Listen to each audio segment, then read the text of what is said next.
സാക്ഷാൽ മഹാവിഷ്ണുവിൻ്റെയും മഹാലക്ഷ്മിയുടെയും സാന്നിധ്യം ഭൂമിയിലുള്ള മാസം, ഭഗവാന് ഏറെ പ്രിയപ്പെട്ട മാസം, വൈശാഖ മാസം. പ്രകൃതി തന്നെ പൂവണിഞ്ഞു നിന്ന് ഭഗവാനെയും ഭഗവതിയെയും ഭൂമിയിലേക്ക് സ്വാഗതം ചെയ്യുന്ന ഈ വൈശാഖ മാസത്തിൽ അതിപ്രാധാന്യമുള്ള ഒരു പൂവാണ് താമരപ്പൂവ്. ലക്ഷ്മി ദേവിക്ക് പ്രിയപ്പെട്ട പൂവ്.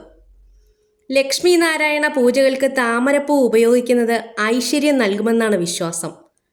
സർവമാസങ്ങളിൽ വെച്ച് ശ്രേഷ്ഠമായ ഈ വൈശാഖ മാസത്തിൽ വിഷ്ണു ക്ഷേത്രത്തിലോ വിഷ്ണു അവതാര ക്ഷേത്രങ്ങളിലോ താമരപ്പൂക്കൾ ഭഗവാന് സമർപ്പിക്കുന്നതും മാല കെട്ടി ചാർത്തുന്നതും താമരപ്പൂക്കൾ കൊണ്ട് പൂജകൾ ചെയ്യുന്നതും അതീവ പുണ്യകരമാണ്.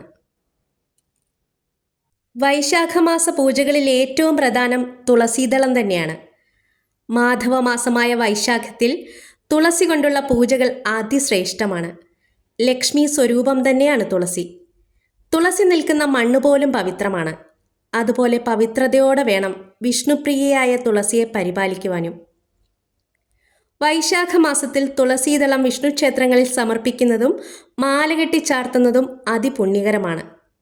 ഒരുപാട് പുണ്യ ദിവസങ്ങളുള്ള മാസമാണിത്. അക്ഷയ തൃതീയ, ബലരാമ ജയന്തി, പരശുരാമ അവതാരം, അന്നപൂർണേശ്വരി അവതാരം, നരസിംഹ ജയന്തി, ശ്രീശങ്കര ജയന്തി, ബുദ്ധപൂർണിമ ഇവയൊക്കെ ഈ മാസത്തിലാണ്. അതീവ സുഗന്ധമുള്ള നൈർമല്യമാർന്ന മുല്ലപ്പൂവാണ് മറ്റൊരു പൂവ്.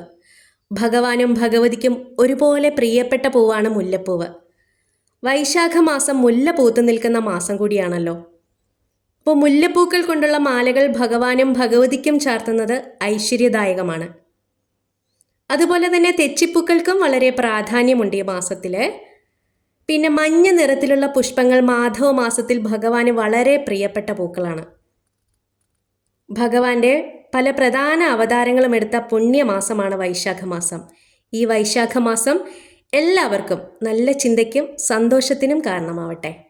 വീഡിയോ ഇഷ്ടമായാൽ ഒരു ലൈക്ക്.